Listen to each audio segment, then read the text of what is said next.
मुसलमानों के लिए अल्लाह अज़्ज़ व जल की तरफ से दो ईदें दी गई हैं। एक रमज़ानुल मुबारका के रोज़े मुकम्मल होने के बाद और दूसरे ज़िलहिज्जा की 10वीं को अशरे ज़िलहिज्जा, जिसको हम ईद उल अज़हा कहते हैं और उर्दू में बकरा ईद, ईद कुर्बान के नाम से जानते हैं। ये दो ईदें अल्लाह तबारक व तआला की तरफ से मुसलमानों को दी गई हैं। इन ईदों के दिनों में रोज़ा रखना भी जायज़ नहीं है, खुशियों के दिन। और ये जो अय्याम चल रहे हैं पहली ज़िलहिज्जा से लेकर 10वीं ज़िलहिज्जा तक, इसका जिक्र तो अल्लाह ताला ने कुरान में यूं फरमाया, वल फज्रि व लयालिन अश्र, फजर की कसम और 10 रातों की कसम।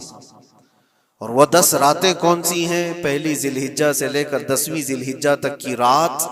ये 10 रातें इतनी अजमत वाली हैं कि अल्लाह खुद इनकी कसम फरमा रहा है, अल्लाह इनकी कसम याद फरमा रहा है।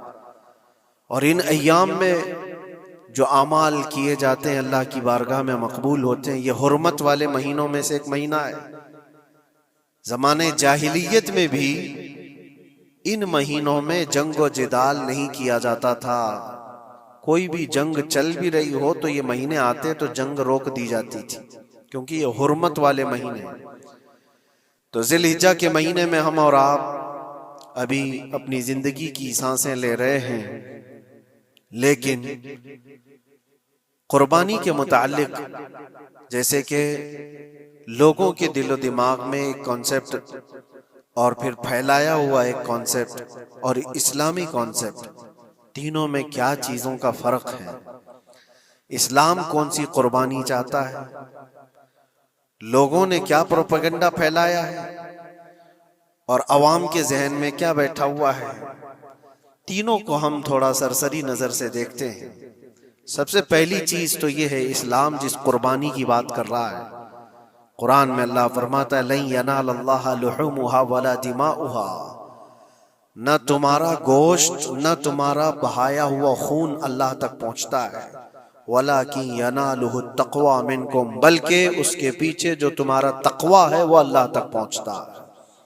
तुम्हारी नीयत देखी जा रही है, तुम्हारा इखलास देखा जा रहा है। इसीलिए कहा गया है, कोई गोश्त खाने की नीयत से कुर्बानी करता है तो उसकी कुर्बानी होगी ही नहीं। गोश्त की नीयत से अगर किसी ने कुर्बानी किया, उसकी कुर्बानी नहीं। या फिर अगर ज़बह करने के बाद बेचने की नीयत किया गोश्त में से कुछ हिस्सा, वो तिजारत की नीयत किया हुआ है, तब भी उसकी कुर्बानी नहीं है। कुर्बानी सिर्फ वो है जो खालिस अल्लाह की रजा के लिए करे, जो अल्लाह ताला ने हुक्म फरमाया मुझे और अल्लाह करीम के हुक्म पर अमल पैरा होते हुए मैं कुर्बानी कर रहा हूँ, ये इस नीयत के साथ जिसने कुर्बानी किया उसकी कुर्बानी कबूल है। ये इस्लाम चाहता है आपकी कुर्बानी। और लोगों के दिलो दिमाग में जो अक्सर बैठा हुआ है वो ये है कि मौसम आ रहा है, सब कर रहे हैं तो हमको भी करना चाहिए। और कुछ लोग फैशन के तौर पर, कुछ लोग बच्चों की जिद पर कुर्बानी कर गए। ये लोगों के ज़हन दिमाग में बैठा हुआ है, नहीं मेरे अजीजों, जो मालिक निसाब है उस पर कुर्बानी वाजिब है। यहाँ तक कि अल्लाह के नबी सल्लल्लाहु अलैहि वसल्लम ने इरशाद फरमाया, इस्तिताअत होने के बाद, मालिक निसाब होने के बाद जिसने कुर्बानी नहीं किया, हुजूर फरमाते वो हमारी ईदगाह के करीब भी ना आए। हुजूर अकरम सल्लल्लाहु अलैहि वसल्लम फरमाते वो हमारी ईदगाह के करीब ना आए। उसके लिए दुनिया में ये वईद है तो आखिरत में उसका अजाब और है। तीसरी चीज, जो प्रोपेगेंडा क्या फैला हुआ है कुर्बानी को लेकर, एक बहुत बड़ा प्रोपेगेंडा है। इस्लाम के खिलाफ कुछ भी बात फैलाने के लिए लोगों को सिर्फ एक छोटी सी सुई चाहिए कि उनका एक फैलाया हुआ ये प्रोपेगेंडा कि लाखों हजारों एनिमल्स इसमें काट दिए जाते हैं, ज़बह कर दिए जाते हैं, खून बहाया जाता है, इसका हासिल क्या होता है? जीवित चीजों को मार दिया जाता है। मेरे अजीजों, लोग ये बातें तो सिर्फ और सिर्फ इस्लाम के खिलाफ करने के लिए फैलाते हैं। जबकि मैं आपको बताऊं दुनिया के तकरीबन मज़ाहिब में कुर्बानी का कॉन्सेप्ट मौजूद है। अक्सर दीनों में वो अलग अलग अंदाज है, कहीं बलि चढ़ाना हो गया है, कहीं देवता को कुछ पेश करना हो गया है।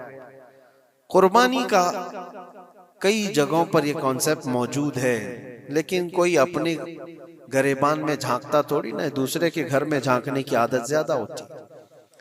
इस्लाम की कुर्बानी लोगों को नजर आती है कि मुसलमान जितना प्रैक्टिकल है अपने दीन पर, दुनिया में कोई भी अपने दीन पर इतना प्रैक्टिकल नहीं है।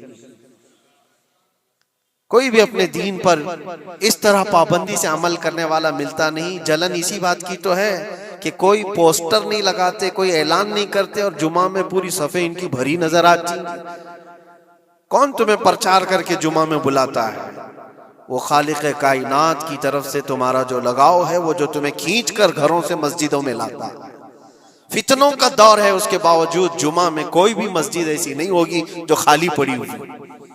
मुसलमान आज के दौर में भी अपने दीन पर अमल पैरा है, और ये तकलीफ का सबब बन जाता है दूसरों के लिए। इसी तरह कुर्बानी के अय्याम आते हैं तो कुछ मॉडर्न ख्यालात वालों को ला करके हमारे दरमियान पेश किया जाता है। वो ऐसी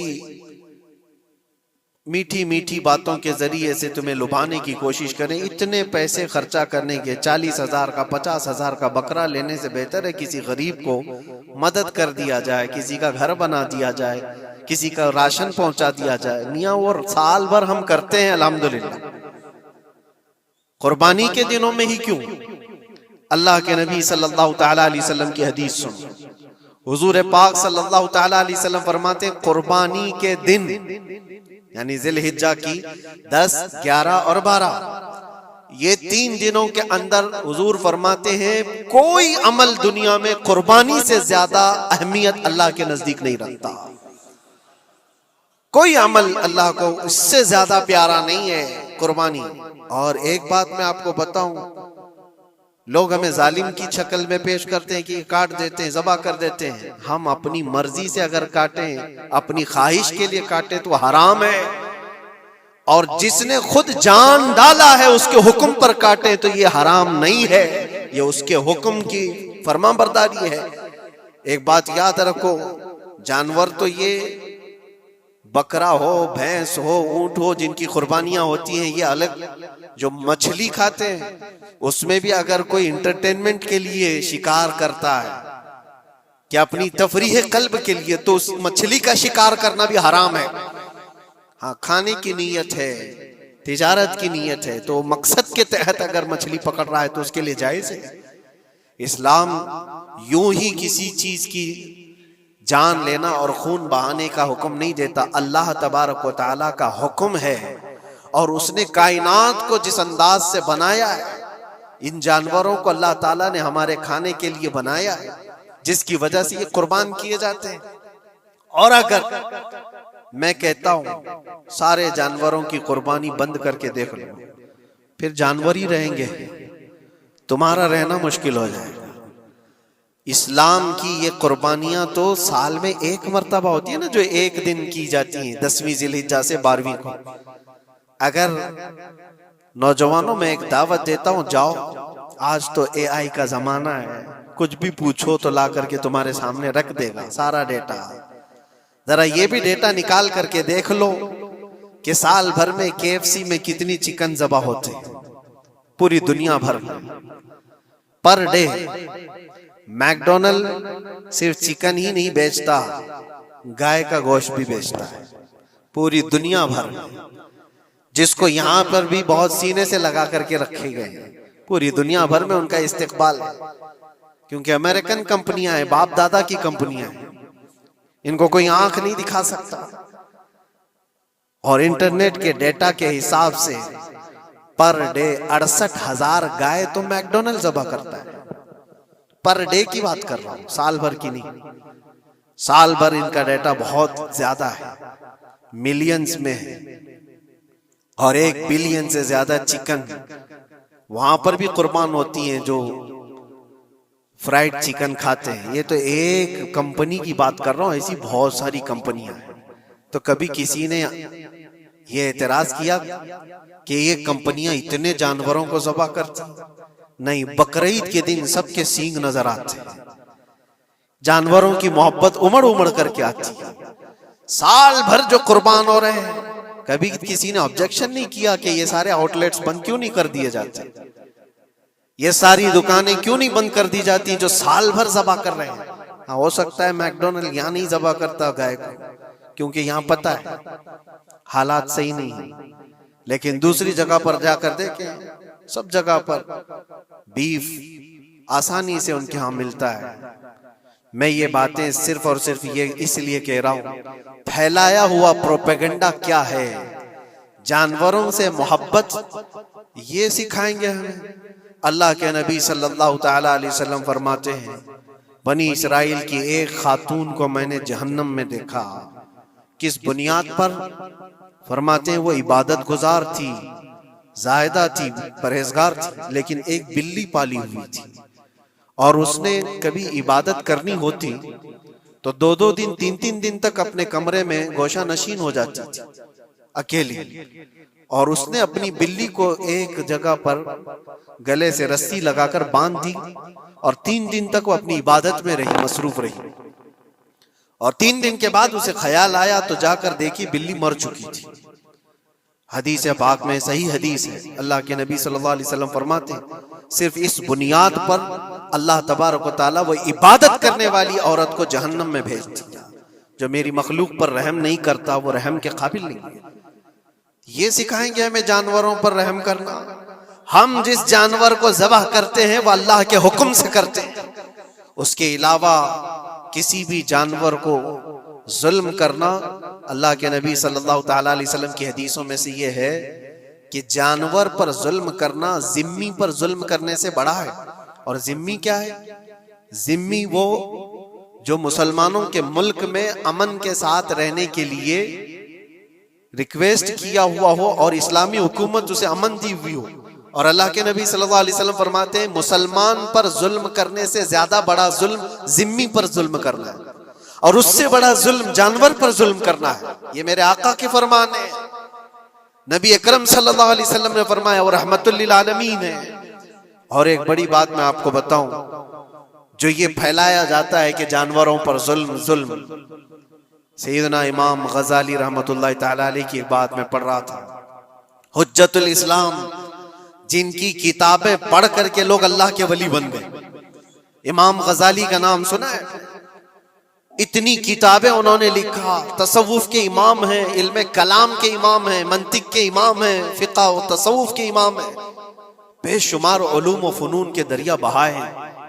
उस हुज्जतुल इस्लाम इमाम गजाली रहमतुल्लाह अलैह के इंतकाल के बाद उनके भाई ने उनको ख्वाब में देखा और पूछा, आपके साथ अल्लाह ने क्या मामला फरमाया?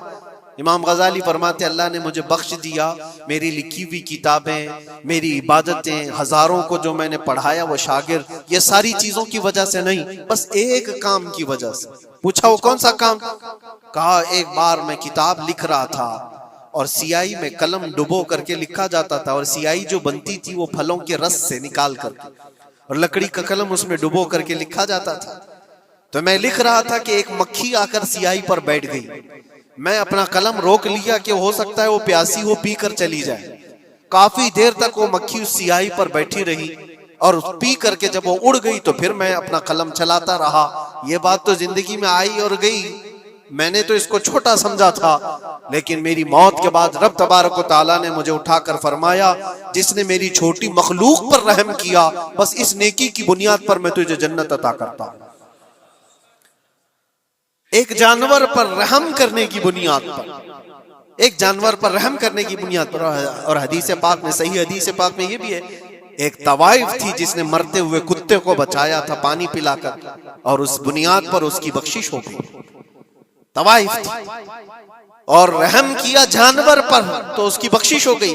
मैं इस्लाम की वो चीजें तुम्हें बता रहा हूं जो दुनिया तुम्हारे सामने ये चीजें लाने से आजीज है और कासिर है। यहां तक कि अल्लाह के नबी सल्लल्लाहु तआला अलैहि वसल्लम ने फरमाया, जानवर पर अगर तुमने जुल्म किया है तो जिस तरह से जुल्म करोगे क़यामत के दिन ये अपने सींगों के साथ, अपने खुरों के साथ उठेगा और उसी तरह से उसका बदला भी दिलाया जाएगा। वो तुम्हें मारेगा क़यामत के दिन और बदला लेगा। ये भी हदीस पाक में। जानवर पर हमें उसके चेहरे पर मारने का हुक्म नहीं है, उसको उसकी ताकत से ज्यादा बोझ डालने का हुक्म नहीं है। अल्लाह के नबी सल्लल्लाहु ताला अलैहि वसल्लम के पास एक सहाबी आए, ऊंट पालते थे। कहा एक ऊंट बहुत सरकश हो गया है, और जब ऊंट सरकश हो जाता है ना, किसी की खोपड़ी खींच लेता है। हाँ, वो उसी वक्त सर को पकड़ लिया तो आदमी वहीं खत्म हो जाए। वो किसी के काबू में नहीं आ रहा था, हुजूर के पास आए। रसूल पाक सल्लल्लाहु अलैहि वसल्लम ने फरमाया चलो मैं चलता हूँ, देखता हूँ। सहाबा कहते हैं हुजूर जब चलने लगे तो हमें खौफ हुआ, डर हुआ कि ये ऊंट बिदक गया है, सरकश है, कहीं कुछ नुकसान ना पहुंचा है। और तन्हा मेरे मुस्तफा सल्लल्लाहु अलैहि वसल्लम आगे बढ़ते चले गए। सहाबा कहते हैं हमें डर लग रहा था, लेकिन मेरे अजीजों वो रहमतुल लिल आलमीन है, सबकी रहमत बनकर आए। नबी पाक सल्लल्लाहु ताला अलैहि वसल्लम जब करीब गए तो ऊंट कोई सरकशी नहीं किया, कुछ नहीं। हुजूर पाक सल्लल्लाहु ताला अलैहि वसल्लम के चेहरे के पास अपना मुंह करता है और अपनी जुबान को चपड़ चपड़ चपड़ करते हुए अपनी जुबान हिला रहा है। और हुजूर पाक सल्लल्लाहु ताला अलैहि वसल्लम ऐसे सुनते जा रहे हैं जैसे किसी दानिश्वर की बात सुन रहे हैं। फिर नबी पाक सल्लल्लाहु अलैहि वसल्लम ऊंट के मालिक की तरफ मुतवज्जे हुए और कहा यह ऊंट तेरी शिकायत कर रहा है, ये ऊंट तेरी शिकायत कर रहा है। ये सरकश इसलिए हुआ कि तू इसकी ताकत से ज्यादा बोझ इस पर डालता है और खाना इसको कम दिया करता है। क्या ये बात सही है?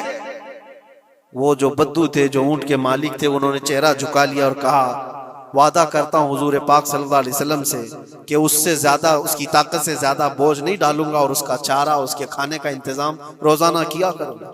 नबी पाक सल्लल्लाहु अलैहि वसल्लम ने उस ऊंट की रस्सी पकड़ी और मालिक को दे दिया। फिर वो ऊंट उसी तरह ताबेदार होकर निकल पड़ा। ये इस्लाम में मेरे आका सल्लल्लाहु ताला अलैहि वसल्लम का अदल तो देखो, उनकी ताकत से ज्यादा का बोझ डालने का हुक्म नहीं है। और दुनिया ये प्रोपेगेंडा फैलाई हुई है कि यहाँ जानवरों को काटा जाता है। जो ज़िबाह करने का हुक्म है वो अल्लाह के हुक्म से। मेरे रब तबारक व तआला ने खुद जान डाली, हमारी जान का भी वही मालिक है, जानवरों के जान का भी वही मालिक है। अगर अल्लाह का हुक्म ना होता तो हमें चूंटी मारने की भी इजाजत नहीं, अल्लाह का हुक्म ना होता तो हमें किसी को भी कुर्बानी करने की इजाजत नहीं होती। ये रब तबारक व तआला का हुक्म है। तो जाहिर सी बात है हम अल्लाह के बंदे हैं। रब तबारक व तआला जानवरों की कुर्बानी का हुक्म दिया, इसलिए हर साल बकरीद में मुसलमान कुर्बानी करते हैं। अगर अल्लाह चाहे तो अपने बेटों की कुर्बानी का भी हुक्म दे दे, और दिया है रब तआला ने, और वो भी करके दिखाया सैयदना इब्राहीम अलैहिस्सलाम। अल्लाह तबारक व तआला अगर हुक्म दे तो क्या तुम ऐसे मुसलमान नहीं हो? मुसलमान का मतलब होता है सर झुकाने वाला अल्लाह के हुक्म के आगे। ये नहीं पूछेगा कि क्यों है और कैसे है। मुस्लिम कहते हैं अपना सर झुका दिया अल्लाह की बारगाह में, उसके हुक्म के आगे। अल्लाह तबारक व तआला हमारी जानों का मालिक है। अगर वो चाहता तो हमारी कुर्बानी का हुक्म देता, हमारे औलाद का। लेकिन रब तबारक व तआला ने ये सुन्नत इब्राहीमी पर पूरी दुनिया को सवाब देने के लिए जानवरों की कुर्बानी का हुक्म अता फरमाया। मेरे आका सल्लल्लाहु ताला अलैहि वसल्लम के पास एक सहाबी हजरत ज़ैद बिन अरकम आए और पूछा ये कुर्बानी क्या है मेरे आका? हुजूर अकरम सल्लल्लाहु अलैहि वसल्लम ने फरमाया जिस जानवर की की कुर्बानी करोगे उसके हर बाल के बदले तुम्हें अल्लाह एक नेकी अता फरमाएगा। जितने उसके जिस्म में बाल होंगे हर बाल के बदले अल्लाह तुम्हें एक नेकी अता फरमाएगा। और हुजूर अकरम सल्लल्लाहु ताला अलैहि वसल्लम ने ये भी इरशाद फरमाया कि तुम जानवर का इंतखाब अच्छा करो, इसलिए कि कल बरोज़े क़यामत पुल सिरात पर ये तुम्हारी सवारी बनकर आएगा, जिस पर बैठकर तुम जन्नत में जा रहे होगे। और लोग ये भी पूछते हैं हमने एक बार कुर्बानी की है तो वहां सवारी कौन सी वाली आएगी? ये भी मिलता है रिवायत में। तुमने अपनी जिंदगी में जो सबसे पहले कुर्बानी की है उस पर सवार होगे, लेकिन हर साल की कुर्बानी वाले जानवर भी सवारी बनकर तुम्हारे इर्द गिर्द आएंगे, वो सब होंगे। तुम इंतखाब करो जिस पर सवार होना चाहो। इसीलिए कुर्बानी में ऐब वाले जानवर की कुर्बानी जायज नहीं। लंगड़ा हो, लूला हो, कान कटा हुआ हो। क्यों जायज नहीं है? दुनिया तो ये समझती है कटने वाला जानवर वो होना चाहिए जो रिजेक्टेड हो, जिसको काटा जा रहा है वो दुनिया में काम के लायक ना हो, उसको काटना चाहिए। दुनिया का ये कॉन्सेप्ट है, दुनिया का तस्वुर ये है। लेकिन नहीं, अगर कोई अपने इस्तेमाल के लिए काट रहा होता तो मैं कहता हाँ रिजेक्टेड माल काट लो, लेकिन ज़बाह जो हम करते हैं कुर्बानी में वो अपने लिए नहीं, वो रब्बे जुल जलाल के लिए है। इसीलिए बंदा ये देखे मैं अपने रब की हुजूर क्या पेश कर रहा हूं। तुम अगर कोई हदिया तोहफा खरीदने जाते हो अपने किसी इज्जतदार शख्स के लिए, तो इंतखाब सोच समझ करके करते हो कि जिसको मैं देने जा रहा हूं ये कितना वैल्यू वाला होना चाहिए, कितना इज्जत वाला होना चाहिए, और जो रब ताला की बारगाह में पेश कर रहे हो उसका भी आप ख्याल रखो। इसलिए लोग काम चलाने की बातें तो बहुत करते हैं। कुर्बानी के मुतालिक कुछ बातें हैं जो मुझे आज अर्ज करनी थी, इसलिए मैंने आज इस मौजू पर आपसे खिताब किया। बहुत सारे लोग तरह तरह के अफवाहें भी फैलाते हैं। ये तो उन गैर मुस्लिमों के एतराजात का मैंने जवाब दिया। दुनिया भर में हमारे ऊपर इल्जाम कि ये लाखों जानवरों को ऐसी ज़बह कर देते, काट देते हैं। लेकिन मेरे अजीजों, यही वो दुनिया है जो एक तरफ तो जानवरों की हिमायत और मोहब्बत की बात करती है, और दूसरी तरफ इनके बड़े बड़े मल्टीनेशनल कंपनियां जानवरों को बेदरीग ज़बह करते हैं, कत्ल कर रहे हैं, और खाने में भी इस्तेमाल कर रहे हैं। और सिर्फ इतना ही नहीं, सारे जानवरों की खालें, लेदर की बैग, लेदर के जूते, लेदर के बेल्ट, लेदर की टोपियां, लेदर के जैकेट सब बना करके दुनिया पहन रही है, और कीमती चीजों में उसको शुमार किया जाता है। इनसे कोई सवाल नहीं करता कि ये सब चीजें कहां से तुम लाए, ये सब चीजें तुम कहां से लाए? क्या बगैर किसी जानवर के ज़बह किए हुए उसकी खाल का इस्तेमाल करते हो? लेदर का इस्तेमाल तो सारी दुनिया बड़े फख्र से कर रही है, हत्ता कि घरों के इस्तेमाल करने वाले सोफे और कुर्सियों पर तक इस्तेमाल है, अपनी बैठने वाली गाड़ियों में कार की सीट पर तक इस्तेमाल है। तुम्हारे पहनने वाले जूते, तुम्हारे पहनने वाले बेल्ट, तुम्हारे पहनने वाले जैकेट, सब जगह तुम्हारा इस्तेमाल है। और सिर्फ मैं ये नहीं कह रहा कि दुनिया में सिर्फ मुसलमान इस्तेमाल करते, सारी दुनिया लेदर का इस्तेमाल करती है। ये लेदर कहां से आता है? तो ये दुगलापन, ये जो डबल रोल है, डबल स्टैंड, एक तरफ हिमायत की बात करना और दूसरी तरफ बेदरेग ज़बह भी करना, ये सब चीजें दुनिया को बेवकूफ बनाना और इस्लाम के खिलाफ एक प्रोपेगेंडा फैलाना। लेकिन ऐ मुसलमान, ज़हन और दिमाग में किसी ऐसे मॉडर्न कल्चर के ऐसा कोई फरेफ्ता हो, उसकी बातों में आकर तुम ये सोचो कि नहीं इतने पैसे मैं कुर्बानी के बजाय सदका कर दूं, किसी गरीब को दे दूं, नाजायज है। तुम्हारे ऊपर से कुर्बानी का वजूब खत्म नहीं होगा, वो उसी तरह से बाकी रहेगा और गुनहगार भी रहोगे। अल्लाह करीम से ज्यादा तुम रहम करने वाले नहीं हो, अल्लाह अरहमुर राहिमीन है। अल्लाह अरहमुर राहिमीन है। जब वो हुक्म अता फरमा रहा है तो क्या तुम्हारे दिल में उससे भी ज्यादा रहम है? तो कुर्बानी के दिनों में सिर्फ कुर्बानी ही होगी। अब कुछ जो चीजें ऐसी हैं फैलाई गई, देखें एक बात मैं आपको बताऊं, अल्लाह के नबी सल्लल्लाहु ताला अलैहि वसल्लम रहमतुल लिल आलमीन है, सबका मानना अकीदा है। वो रहमतुल लिल आलमीन रसूल सल्लल्लाहु अलैहि वसल्लम ने खुद अपने हाथों से कुर्बानी फरमाई, और एक दो नहीं 100 ऊंट आए थे, जिसमें से 63 ऊंटों को मेरे आका सल्लल्लाहु अलैहि वसल्लम ने नहर फरमाया। 63 ऊंटों को खुद हुजूर ने ज़बह फरमाया, और उसके बाद हजरत अली मुर्तदा शेर खुदा रदी अल्लाह ताला अन्हु को दिया, बाकी के ऊंटों को तुम ज़बह करो। नबी पाक सल्लल्लाहु ताला अलैहि वसल्लम ने ये जो 100 ऊंटों को ज़बह फरमाया था, ये अपने हज के मौके पर। और उसके अलावा एक हदीस पाक में ये भी है, हुजूर अकरम सल्लल्लाहु अलैहि वसल्लम ने जो 2 चितकबरे बकरे ज़बह किए थे। चितकबरे किसको कहते हैं? 2 कलर वाले, ब्लैक एंड व्हाइट जो होते हैं, अबलख उनको कहते हैं अरबी में। 2 मेंढे ज़बह फरमाए, एक नबी पाक सल्लल्लाहु ताला अलैहि वसल्लम ने अपनी जानिब से कुर्बान फरमाया, और दूसरा पूरी उम्मत की तरफ से कुर्बान फरमाया। ये रसूल पाक सल्लल्लाहु ताला अलैहि वसल्लम के, इसीलिए तो मैं अर्ज करता हूँ मेरे अजीजों, हमारे इमाम ने सच कहा, जो न भूला हम गरीबों को रजा, याद उसकी अपनी आदत कीजिए। कुर्बानी साल में एक मर्तबा हो रही है, रसूल पाक सल्लल्लाहु ताला अलैहि वसल्लम कुर्बान कर देते अपने नाम से, वो तो किया ही, लेकिन कयामत तक आने वाली अपनी उम्मत की तरफ से भी खुद अपने हाथ से कुर्बानी फरमाए।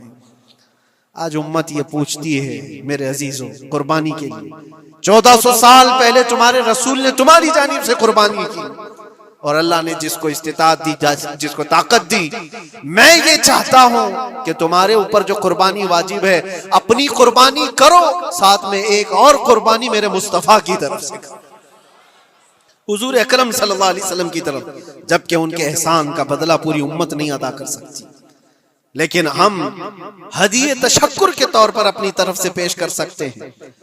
और कुछ लोगों ने ये समझ रखा है, एक बकरा लेकर के आते हैं, पूरे घर वालों की तरफ से कुर्बानी, एक बकरा पूरे घर वालों की तरफ से कुर्बानी। मेरे अजीजों, बकरा एक आदमी की तरफ से ही कुर्बान होगा जो माली के निसाब है।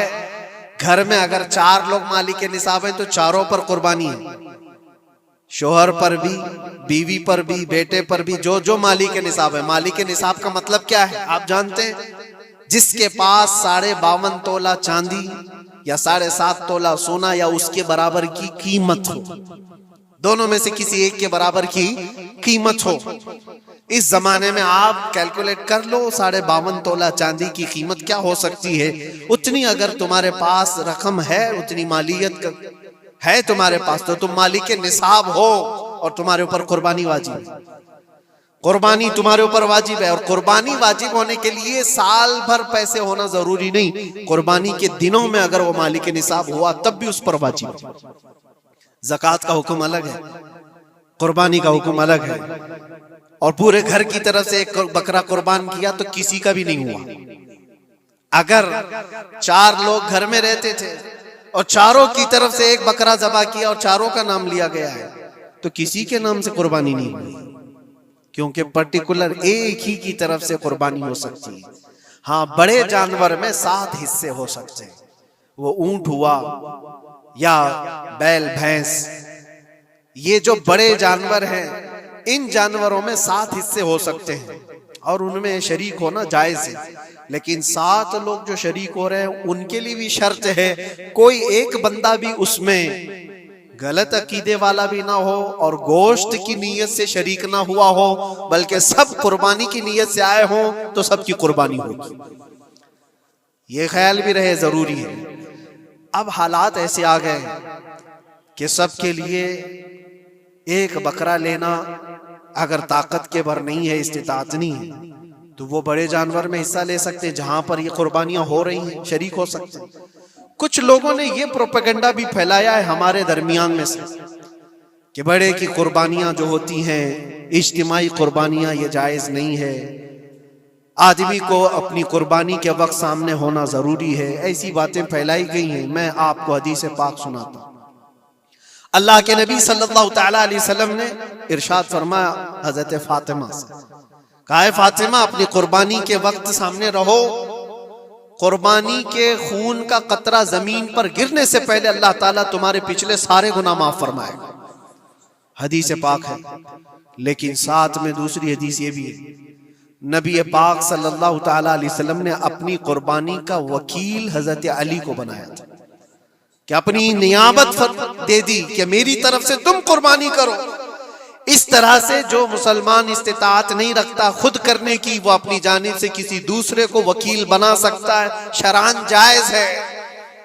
किसी को भी वकालत दी जा सकती, नियाबत दी जा सकती है, मेरे तरफ से तुम कुर्बानी करो। जैसे कि घर में कोई औरत मालिक के निसाब है, अगर ये हुक्म होता कि औरत खुद जाकर के करे तो कहां से करती? औरत किसी को वकील बना सकती है, अपने शोहर को कह दी या किसी को दे दिया पैसे कि मेरी जानिब से तुम कुर्बानी करो, यह जायज है बिल्कुल। जिन लोगों ने ये प्रोपेगेंडा फैलाया है हमारे दरमियान में कि कुर्बानियां नहीं होती, वो जाहिल लोग हैं, पढ़े लिखे लोग नहीं। शरई मसाइल को जाने बगैर इस तरह की बातें अवामुल नास में, अवामुल मुस्लिमीन में फैलाना ये गुनाह है। हाँ, इस बात को याद रखें, जो वकील है कुर्बानी का, उसके ऊपर जिम्मेदारी है कि वो जितने लोगों की कुर्बानी कर रहा है, जानवर शरीयत के मुताबिक का ले, ऐबदार जानवर की कुर्बानी ना करे। लागर हो, कमजोर हो, सींग टूटा हुआ हो, कान कटा हुआ हो, पैर कटा हुआ हो, दुम कटी हुई हो, या इतना कमजोर के चल नहीं सकता, खड़ा नहीं हो सकता, ऐसा ऐबदार जानवर ना ले। ये वकील की जिम्मेदारी है जो सबकी तरफ से कुर्बानी कर रहा है। और दूसरी चीज, ऐब किसको कहते हैं? ऐब किसको? कान में अगर सुराख है तो वो मकरू है, लेकिन कुर्बानी है उसकी। हाँ, सींग अगर बचपन उसके पैदाइशी नहीं आए थे तो जायज है उसकी कुर्बानी। आए थे और टूट गए तो उसकी मिकदार बताई गई है। 1/3 हिस्सा अगर टूटा है तो उस वक्त तक जायज है। उससे ज्यादा जड़ से टूटे हुए हैं तो कुर्बानी जायज नहीं। कोई पैर पूरा कटा हुआ है, दुम पूरी कटी हुई, ये ऐब में आता है। ऐबदार जानवर की कुर्बानी जायज नहीं, ये वकील करेगा, नहीं करेगा तो वो गुनहगार है। लेकिन इसका मतलब ये नहीं होता कि इज्तिमाई कुर्बानी जायज ही नहीं, जायज ही नहीं। ऐसी बातें क्यों फैलाई जाती हैं? हदीस पाक में मिलता है कि नियाबत और दूसरे को वकालत देना जायज है।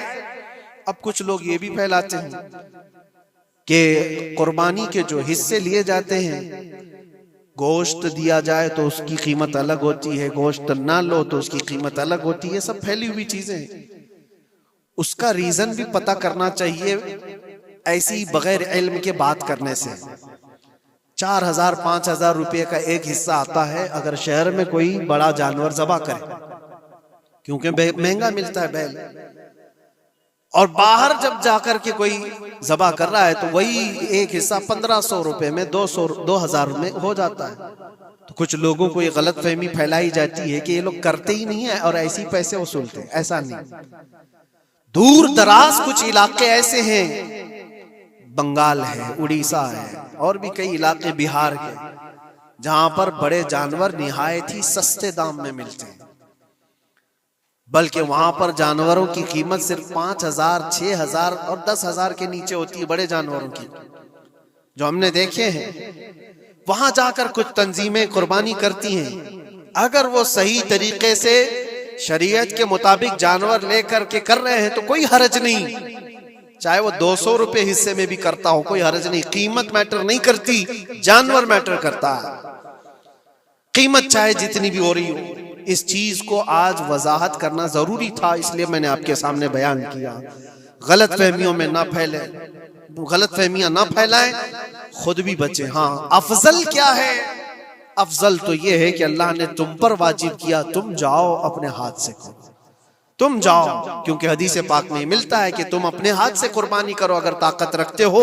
उसके खून का कतरा गिरने से पहले तुम्हारे पिछले सारे गुनाह अल्लाह माफ फरमाएगा। यह अफजल है। ये सारी बातें थी जो ईद कुर्बान से रिलेटेड थी।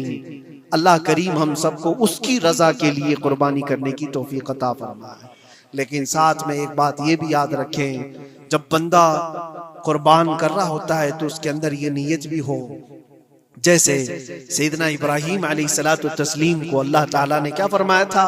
4 परिंदे लो, उनको ज़बह करो, उनके सर अपने पास रखो, उनका कीमा बनाकर 4 पहाड़ों पर रखाओ और फिर उन परिंदों का नाम लेकर के बुलाओ, वो जिंदा होकर के आ जाएंगे। क्योंकि इब्राहीम अलैहिस्सलाम ने अल्लाह से पूछा था कि अल्लाह तुम मरने के बाद लोगों को जिंदा कैसे करता है, मैं देखना चाहता हूँ। तो रब ताला उनको प्रैक्टिकल दिखाना चाह रहा था कि जाओ ठीक है, ज़बह करो 4 परिंदे और उनका कीमा बना दो, सर उनके अपने पास रख लेना और उनका कीमा 4 पहाड़ों पर रख कर आओ और फिर आकर उन सरों के पास खड़े होकर उन परिंदों के नाम लेकर बुलाओ, आ जाएंगे।